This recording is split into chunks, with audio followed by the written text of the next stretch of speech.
अप्रैल 2023 प्रातः मुरली। ओम शांति। बाप दादा मधुबन। आज प्यारे बाबा ने सुनाया, मीठे बच्चे अब स्वीट होम चलना है, इसलिए पुरानी दुनिया के कर्मों की लेन देन व हिसाब किताब चुकतू करो। योग बल से विक्रमा जीत बनो। मीठे बच्चे अब स्वीट होम चलना है, इसलिए पुरानी दुनिया के कर्मों की लेन देन व हिसाब किताब चुकतू करो। योग बल से विक्रमा जीत बनो। प्रश्न बाबा ने किया, तुम बच्चे लाइट हाउस बनकर बाप से योग क्यों लगाते हो? तुम बच्चे लाइट हाउस बनकर बाप से योग क्यों लगाते हो?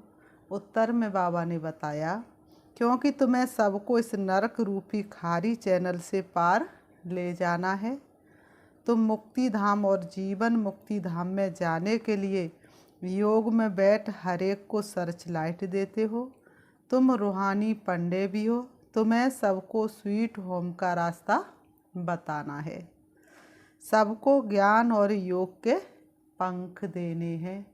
उमंगों के पंख लगाते चलो, खुद उड़ते चलो और दूसरों को उड़ाते चलो। गीत है, प्रीतम आन मिलो तुम हमसे आकर। ओम शांति। बच्चों को समझाया गया है, जब रात अंधेरी हो जाती है तब ही प्रीतमाओं का प्रीतम आते हैं, अर्थात सजनियों के साजन आते हैं। सजनी क्यों कहा जाता है? क्योंकि आत्मा जब शरीर के साथ है तो सजनी है। इसलिए आरती में क्या गाते हैं? तुम हो एक अगोचर सबके प्राणपति। तो वास्तव में दो पति है, एक शरीर का पति और एक आत्माओं का पति। तो आत्माओं के जो पति है वो शरीर के पतियों का भी उद्धार करने वाले हैं। सजनियाँ अपने अशरीरी साजन को याद करती हैं।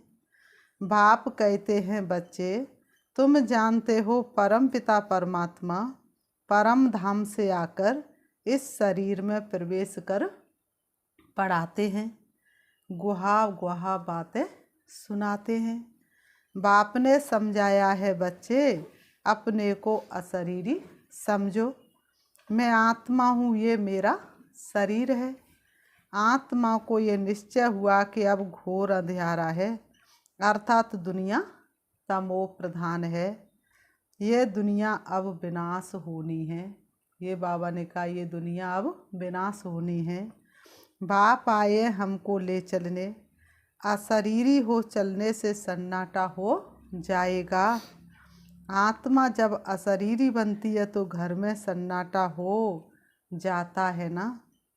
रात को आत्माएं तो शरीर में, परंतु आत्मा थक करके अशरीरी बन जाती है। शरीर का भान नहीं रहता तो उसको नींद कहा जाता है। तुम बच्चों को यहाँ बैठे अपने को अशरीरी समझना है तो शांति का सन्नाटा हो जाएगा। समझेंगे जैसे कि यहाँ अशरीरी बैठे हुए हैं। घर से एक आदमी चला जाता है तो कितना सन्नाटा हो जाता है। तो जब इतनी सब आत्मा चली जाएंगी, सबके शरीर खत्म हो जाएंगे तो कितना सन्नाटा हो जाएगा। करोड़ों मनुष्य मरेंगे, ये तो बेहद का घर है ना। बाबा कहते करोड़ों मनुष्य मरेंगे, ये तो बेहद का घर है ना। सब आत्माएं वापस जाएंगी। तुम जानते हो बाप है ज्ञान का सागर। अगर सर्वव्यापी कहे तो हर एक ज्ञान सागर पतित पावन हो जाए। अगर परमात्मा सर्वव्यापी हो तो हर एक ज्ञान सागर पतित पावन हो जाए, परंतु ऐसे तो है नहीं। बाप बैठ बच्चों से बात करते हैं कि जैसे मैं परमात्मा स्टार हूँ, तुम भी ऐसे स्टार हो। सिर्फ मैं जन्म मरण में नहीं आता हूँ, तुमको जन्म मरण में आकर पाठ बजाना है। 84 जन्मों का जैसे तुम आत्मा हो, मैं भी आत्मा हूँ। बाबा कहते जैसे तुम आत्मा हो वैसे मैं भी आत्मा हूँ, परंतु महिमा सबकी अपनी अपनी है। प्रेसिडेंट, प्राइम मिनिस्टर सबका अलग अलग पार्ट है, ऐसे मेरा पार्ट भी अलग है। मैं नॉलेजफुल हूँ, अभी बच्चों को नॉलेज देता हूँ। तुम जानते हो कि हम जाते हैं बाबा के घर, बाबा आया हुआ है लेने के लिए। बाबा हमारा गाइड, लिबरेटर, दुख से छुड़ाने वाला है। तुम हो पांडव सेना, तुम जानते हो हम यात्रा पर हैं। हमारा पंडा स्वयं परमपिता परमात्मा है। तुम भी रास्ता बताते हो, तो तुम ब्राह्मण रूहानी पंडे ठहरे। वे ब्राह्मण जिस्मानी पंडे हैं, सभी को कहना है चलेंगे यात्रा पर। बाबा ने कहा तुम्हें घर घर में जा कर के सभी को कहना चलेंगे यात्रा पर। मित्र संबंधी आदि सबको बोलो चलेंगे रूहानी यात्रा पर। जैसे कोई यात्रा पर जाते तो अपने नज़दीक बिरादरी वालों को कहते हैं, ऐसे तुमको भी बाप कहते हैं यात्रा पर चलेंगे। ये रूहानी यात्रा रूहानी पंडे ही सिखा सकते हैं। स्वीट होम का रास्ता वही जानते हैं और कोई स्वीट होम का रास्ता जानते नहीं। जिस्मानी पंडा रूहानी बन सकता, लेकिन रूहानी पंडा फिर जिस्मानी बाबा ने कहा बन ना सके। बाप थोड़े ही तुमको कहेंगे कि जिस्मानी यात्रा पर जाओ। श्री बाबा थोड़ी ना कहेंगे तुम दर दर जाके फिर से धक्के खाओ। कोई भी व्यक्ति MA BA करके थोड़ी ना प्राइमरी स्कूल में जा कर के पढ़ने के लिए बैठेगा। तो बाबा ने कहा पंडित तब बन सकेंगे जब देख कर आए हो। ऐसा तो कोई है नहीं जो स्वीट होम देख कर आया हो और वहाँ ले जाए। स्वीट होम को वह जानते ही नहीं। आत्मा के पंख टूटे हुए हैं, जब तक बाप ना आए तब तक पंख मिल ना सके। आत्मा को जब तक बाप ना आए तब तक पंख मिल ना सके। मलहम पट्टी कोई कर ना सके, योग से ही पंख मिलेंगे। भागना सबको है, कोई योग बल से विक्रमाजीत बनते, कोई फिर सजाएं खाकर हिसाब किताब चुकतू करते हैं। दुख का सारा हिसाब किताब चुकतू होता है। ये सब ड्रामा में नूद है। अपने विकर्मों का साक्षात्कार गर्म में होता है, फिर सजाएं भोग बाहर निकलते हैं। अभी तो बेशुमार मनुष्य मरते हैं। बाबा ने कहा इस समय क्या है, बेशुमार मनुष्य मरते हैं। सबको अपना हिसाब किताब चुकतू करना है। पुरानी दुनिया के कर्मों की लेन देन का हिसाब किताब खलास कर अभी तुम नई दुनिया के लिए हिसाब किताब जमा करते हो। बाप कहते हैं तुम याद में रहो तो विक्रम विनाश होंगे। श्री बाबा कहते मीठे बच्चे तुम बाप की याद में रहो तो विक्रम विनाश होंगे। फिर सुदर्शन चक्र फिराने से तुम्हारी बहुत मिल्कियत जमा होगी। योग से हेल्थ, ज्ञान से वेल्थ मिलती है। कितना बाप को याद करेंगे, बाबा ने कहा जितना बाप को याद करेंगे उतना निरोगी काया मिलेगी। दुनिया इन बातों को नहीं जानती। दुनिया वालों को ये बातों का बिल्कुल पता ही नहीं है। वह तो विष्णु को सुदर्शन चक्रधारी समझते हैं। शंकर चक्र गदा पद्म आदि उनको देते हैं। अब उनको शंख थोड़े ही बजाना है, ये तो है तुम्हारे पास, तुम शंख बजाते हो। कहते हो मन मनावव मध्य जीवव, कितना सहज है। तुम लाइट हाउस हो, सबको रास्ता बताते हो मुक्ति धाम का। फिर आएंगे जीवन मुक्ति धाम में। योग लगाते हो, नरक खारी चैनल से पार ले जाने के लिए सर्च लाइट देते हो। मुक्ति धाम जाना है, फिर सर्च लाइट देते हो। यहाँ जीवन मुक्ति में आना है। पहले मुक्ति धाम में जाना है, फिर जीवन मुक्ति धाम में जाना है। ये बेहद का ड्रामा है, ये बेहद की फिल्म है। जो जू मिसल चलता रहता है। हम एक्टर हैं, हमारा इस ड्रामा में 84 जन्मों का पार्ट है। भगवान ने आकर सहज राजयोग सिखाया है, ये कोई नहीं जानते। भगवान को आना ही है कल्प के संगम युग पर। तुम अभी जानते हो, कल्प पहले भी संगम युग पर मिले थे और मिलते ही रहेंगे। कल्प पहले भी संगम पर मिले थे और फिर मिलते ही रहेंगे। ढेर बच्चे मिलेंगे, बाबा ने कहा ढेर बच्चे मिलेंगे। कोई कोई बच्चे फिर कुसंग में आकर पढ़ाई को छोड़ देते हैं। चलते चलते कोई से दिल लग गई तो पढ़ाई का नशा टूट जाता है। ब्रह्मचर्य में पढ़ाई का नशा अच्छा रहता है। कोई बिरले शादी के बाद भी पढ़ाई का कोर्स उठाते हैं। फिर कोई तो अच्छी रीति पास कर लेते, कोई को फिर टाइम लगता है, क्योंकि विकार में जाने से फिर धारणा नहीं होती है। चाहे राज विद्या चाहे रूहानी विद्या की धारणा आत्मा करती है। बैरिस्टरी के संस्कार आत्मा में होते हैं। शरीर तो जल करके मिट्टी का पुतला मिट्टी में मिल जाता है, संस्कार आत्मा ले जाती है। तो बाबा ने कहा तो आत्मा वह संस्कार ले जाती है, फिर जन्म ले बैरिस्टरी ही पढ़ने लग पड़ेगी। तुमको तो वहाँ बैरिस्टरी इंजीनियरी आदि पढ़ने की दरकार नहीं। सतयुग में कोई भी चीज़ की ज़रूरत नहीं। ऑटोमेटिकली तुम्हारी बुद्धि सतो प्रधान रहती है। तुम जानते हो जैसे कल्प पहले महल बनाए थे, ऐसे ही हम जाकर महल बनाने लग पड़ेंगे। ड्रामा वही कराएगा जो कल्प पहले कराया था। कोई मेहनत नहीं करनी पड़ेगी। बाकी भाषा तो सीखनी पड़े।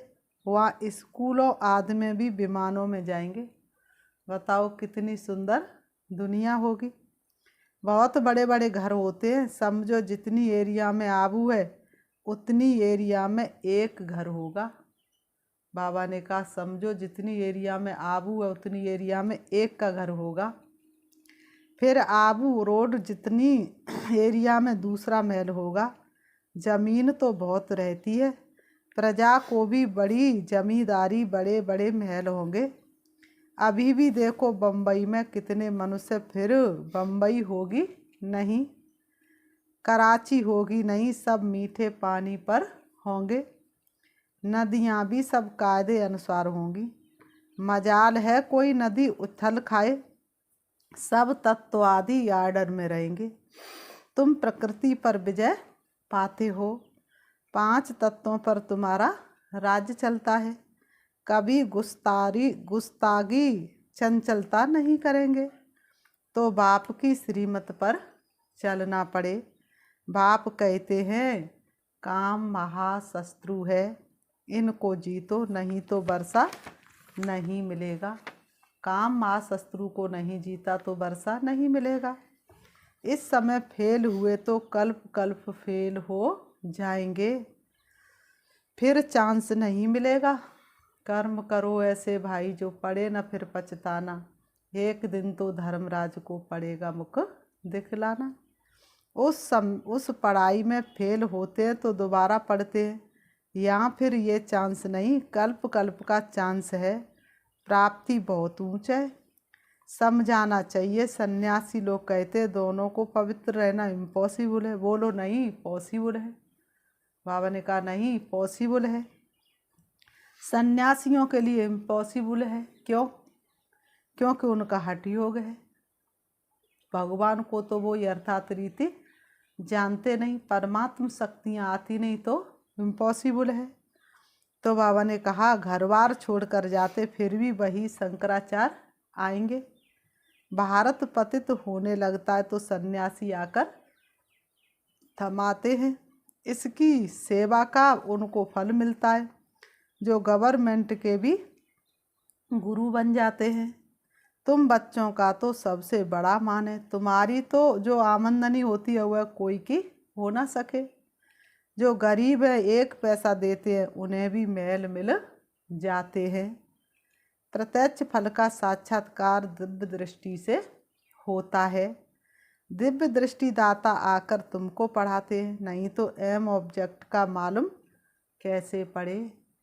इसलिए माताओं को साक्षात्कार कराता हूँ।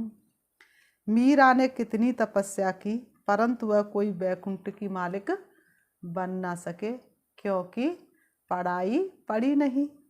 बाप कहते हैं साक्षात्कार मैं कराता हूँ। 1 सेकंड में दिव्य दृष्टि मिलने से वैकुंठ में जाए डांस करते हो। इसमें कोई तपस्या आदि की बात नहीं। भक्ति मार्ग में तो बहुत नौदा भक्ति करने के बाद साक्षात्कार होता है। दिव्य दृष्टि की चाबी मेरे हाथ में है। बाबा कहते दिव्य दृष्टि की चाबी मेरे हाथ में है, कोई को मैं देता नहीं। भक्ति मार्ग में वहाँ बैठे साक्षात्कार कराता हूँ। तुम बच्चों को तो विश्व का मालिक बनाता हूँ। बाबा कहते तुम बच्चों को तो मैं कितनी बड़ी सौगात देता हूँ, अर्थात विश्व का मालिक बनाता हूँ। दुनिया में तो अनेक प्रकार के मनुष्य हैं, कोई धन में मस्त, कोई साइंस में मस्त, कोई किस में मस्त, परंतु तुम्हारे आगे सब भरतनाट्य पैनी है। सबका धन मिट्टी में मिल जाता है, सब खाक हो जाएगा। किसकी दबी रही धूल में किसकी रंक चुराए, और सफल उसी की होएगी जो ईश्वर अर्थ लगाए। चोर भी बहुत लूटते हैं, हर एक अपने हम जिन्स को प्यार करते हैं, दूसरे को देखते ही गर्म हो जाते हैं। दिन प्रतिदिन तुम देखेंगे कि कितनों को मारते रहेंगे। चाहते हैं हर एक अपने बर्थ प्लेस में चले जाएं, तो अपने देश से निकालते रहते हैं। अब तुम बच्चे बाप को याद करने से बरसा लेते हो। जानते हो हम अशरीरी आत्मा हैं, 84 जन्मों का पाठ अब पूरा किया है। कितने करोड़ आत्माएं हैं, सभी की जीवन कहानी तो नहीं बताएंगे ना, मुख्य की ही बताएंगे। मुख्य हो तुम, तुम्हारा मंदिर बना हुआ है। जगत अम्बा जगत पिता के बच्चे तो बहुत होंगे, वैकुंठ का भी यादगार है। इनका चेतन मंदिर वास्तव में सतयुग है। जड़ मंदिर में स्वर्ग के सब एक्टर्स नहीं आ सकेंगे, ये है मॉडल रूप में मंदिर यादगार। लक्ष्मी नारायण का मंदिर कितना छोटा है, सतयुग में तो चेतन मंदिर कितना बड़ा होगा। पूरा भारत स्वर्ग कहलाएगा तो पूरा भारत ही मंदिर कहलाएगा। कितने बाग बगीचे होंगे, मुगल गार्डन तो उनके आगे कुछ भी नहीं है। वहाँ के फल आदि इतने अच्छे होंगे जो बात मत पूछो। रात दिन का फर्क होता है, जैसे झाड़ पुराना होता है तो फल देते देते खत्म हो जाता है। कहा जाता अब झाड़ सड़ गया है, यहाँ की हर चीज़ खत्म होनी ही है। वहाँ के आम बड़े बड़े फर्स्ट क्लास होंगे। हम अब राजधानी स्थापन करते हैं श्रीमत पर, तो श्रीमत पर चलना पड़े ना, पवित्र भी बनना पड़े। मुश्किल तो कोई बात नहीं, 1 जन्म पवित्र रहने से 21 जन्म स्वर्ग की राजाई करेंगे। फिर भी ऐसा कौन होगा जो पवित्र नहीं बनेगा, श्रीमत पर नहीं चलेगा।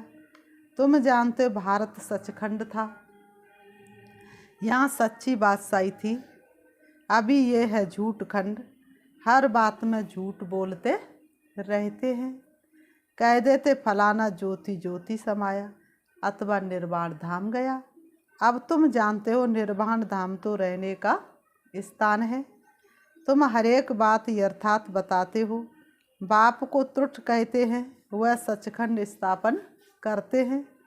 भक्त जन्म बाई जन्म भगवान को याद करते हैं, परंतु उनको भगवान का पता नहीं है। वह प्रीतम अब तुम बच्चों को राज्य भाग देकर खुद छिप जाते हैं। तब कहते हैं, बाबा ने कहा तब कहते तुम्हारी गतमत तुम ही जानो और न जाने कोई। तो ज़रूर कोई भी नहीं जानते। हे प्रभु तुम्हारी गतिमत तुम ही जानो और न जाने कोई।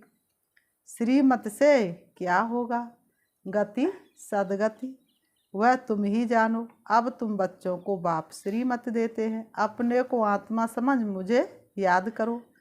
टीचर ये प्रतिज्ञा कराएंगे क्या, मैं तुमको बैरिस्टरी की गद्दी पर बिठाऊंगा। वह तो खुद पढ़कर बैरिस्टरी की गद्दी पर बैठेंगे। बाप भी कहते जितना याद करेंगे तो योग से सब पापों से मुक्त होंगे। याद करने से तुम्हारी आत्मा जैसे मेरे पास आ रही है। अपने पास चार्ट रखना है। कोई का चार्ट आधे घंटे का होगा, कोई का 1.25 घंटे का होगा, कोई का तो 5 मिनट भी नहीं, कोई का तो बहुत अच्छा चार्ट है। ये भी तुमको साक्षात्कार होगा। स्कूल में भी टीचर अथवा स्टूडेंट खुद भी समझते कितने नंबर में आएंगे। यहाँ तो नंबर वार बिठा नहीं सकते, फंक हो जाए, बाबा ने कहा फंक हो जाएंगे, इसलिए अभी माला नहीं बन सकती। माया अच्छे अच्छे को भी नीचे ऊपर कर देती है। श्रीमत पर नहीं चलेंगे तो माया घूसा मार देगी। इसमें है मेहनत। हम अब जाते हैं परम धाम। 84 जन्म पूरे हुए बाबा आए हैं लेने के लिए, तो बाप को याद करना है, औरों को भी मंत्र देना है। मंत्र कोई जपना नहीं है। कर हिले न जिब्या हिले, हिले न एको दंत, सुमिरन ऐसा कीजिए कट जाए जन्म जन्म के फंद। गुरु लोग तो किस्म किस्म के मंत्र देते। बाप कहते प्रीतम को याद करो। प्रीतम आया है प्रीतमाओं के पास। सारी दुनिया की आत्माएं प्रीतमाएं हैं जो उनको याद करती हैं। फिर बाबा ने कहा अच्छा, मीठे मीठे सिकीलते बच्चों प्रति माता पिता बाप दादा का याद प्यार और गुड मॉर्निंग। रूहानी बाप की रूहानी बच्चों को नमस्ते। हम रूहानी बच्चों की रूहानी बाप दादा को याद प्यार और नमस्ते नमस्ते नमस्ते। धारणा के लिए मुख्य सार नंबर 1, कुसंग में आकर कभी भी पढ़ाई नहीं छोड़नी है। किसी भी देहधारी से दिल नहीं लगानी है। कुसंग में आकर कभी भी पढ़ाई नहीं छोड़नी है। किसी भी देहधारी से दिल नहीं लगानी है। नंबर 2, पापों से मुक्त होने की विधि याद है, इसलिए याद का चार्ट जरूर रखना है। याद में रहने की अपने आप से प्रतिज्ञा करनी है। वरदान, मेरे को तेरे में परिवर्तन कर, सदा हल्का रहने वाले डबल लाइट फरिश्ता भव। मेरे को तेरे में परिवर्तन कर, सदा हल्का रहने वाले डबल लाइट फरिश्ता भव। स्पष्टीकरण है, चलते फिरते सदा यही स्मृति रहे। मैं बाबा ने कहा चलते फिरते सदा यही स्मृति में रहे कि हम हैं ही फरिश्ते। फरिश्तों का स्वरूप क्या, बोल क्या, कर्म क्या, वह सदा स्मृति में रहे। क्योंकि जब बाप के बन गए, सब कुछ मेरा सो तेरा कर दिया, तो हल्के फरिश्ते बन गए। इस लक्ष्य को सदा संपन्न करने के लिए एक ही शब्द याद रहे, सब बाप का है। जो भी तेरे पास सब उसकी अमानत है। मेरा कुछ नहीं, जहाँ मेरा आए वहाँ तेरा कह दो, फिर कोई बोझ फील नहीं होगा। सदा उड़ती कला में उड़ते रहेंगे। स्लोगन, बाप के ऊपर बलिहार जाने का हार पहन लो तो माया से हार नहीं होगी। बाप के ऊपर बलिहार जाने का हार पहन लो तो माया से हार नहीं होगी। अभी हम 5 मिनट प्यारे बाबा को याद करते हैं। देखेंगे अपने आप को, मैं चमकती हुई ज्योति हूँ, चमकता हुआ सितारा हूँ। मैं अपने पिता परमात्मा के ऊपर बलिहार जाने वाली सर्वश्रेष्ठ आत्मा हूँ। मेरा सो सब कुछ बाप का है। मैं आत्मा सृष्टि रंगमंच पर परमात्म संदेश देने के लिए ठहरी हुई हूँ। बाकी मैं तो एक चमकती हुई ज्योति परम धाम निवासी हूँ। वही मेरा वास्तविक घर है। यहाँ तो मैं थोड़े से समय के लिए परमात्म संदेश देने के लिए ठहरी हुई हूँ। सारी सृष्टि के मनुष्यों को दुख दर्द से दूर करने के लिए, परमात्म शक्तियाँ देने के लिए, मैं आत्मा अपने आप में शक्ति भरने के लिए इस सृष्टि रंगमंच से दूर चली जा रही हूँ, जहाँ सर्व शक्तियों के सागर प्यारे पिता परमात्मा सर्व शक्तियों का खजाना लुटाने के लिए विराजमान है। मैं आत्मा चली जा रही हूँ, पहुँच जाती हूँ अपने स्वीट साइलेंस होम में। हल्के सुनहरे रंग के लाल रंग के आसमान में मैं प्रवेश कर जाती हूँ, जहाँ सर्व शक्तियों के सागर श्री बाबा हैं। मैं आत्मा उनके समीप हूँ। उनकी सर्व शक्तियाँ मुझ में समा रही हैं और मैं सारे विश्व को शक्ति देने के लिए सर्व शक्तियों को अपने अंदर समाती जा रही हूँ। मैं आत्मा भरपूर हो रही हूँ। मैं सर्व शक्तियों और खजानों से भरपूर होती चली जा रही हूँ। मैं विक्रमों के बोझ से मुक्त होती जा रही हूँ। मुझ आत्मा में शक्तियाँ असीम रूप से भरती जा रही हैं। अब मैं आत्मा श्री बाबा से शक्ति लेकर सारे विश्व की आत्माओं को शक्ति देने के लिए वापस आ रही हूँ। परम धाम से नीचे मैं आत्मा चली आ रही हूँ। मैं पहुँच जाती हूँ सृष्टि ग्लोब पर। मुझ आत्मा की शक्तियों ने संपूर्ण सृष्टि ग्लोब को ढक लिया है। सारे विश्व की आत्मा चारों तरफ है। मुझ आत्मा की शक्तियाँ एक एक मनुष्य आत्मा की भ्रकुटी में समाती जा रही हैं। सब दुख, अशांति और बीमारी से मुक्त होते जा रहे हैं। शक्तियों से भरपूर होते जा रहे हैं। हल्कापन महसूस कर रहे हैं। पापों से मुक्त हो रहे हैं। अब मैं आत्मा सृष्टि ग्लोब से भी नीचे आ जाती हूँ। सृष्टि रंगमंच पर जहाँ मेरे शरीर रूपी वस्त्र है, मैं आत्मा अब शरीर रूपी वस्त्रों में दोनों भ्रमों के बीच भ्रकुटी में विराजमान हो जाती हूँ। ओम शांति, ओम शांति।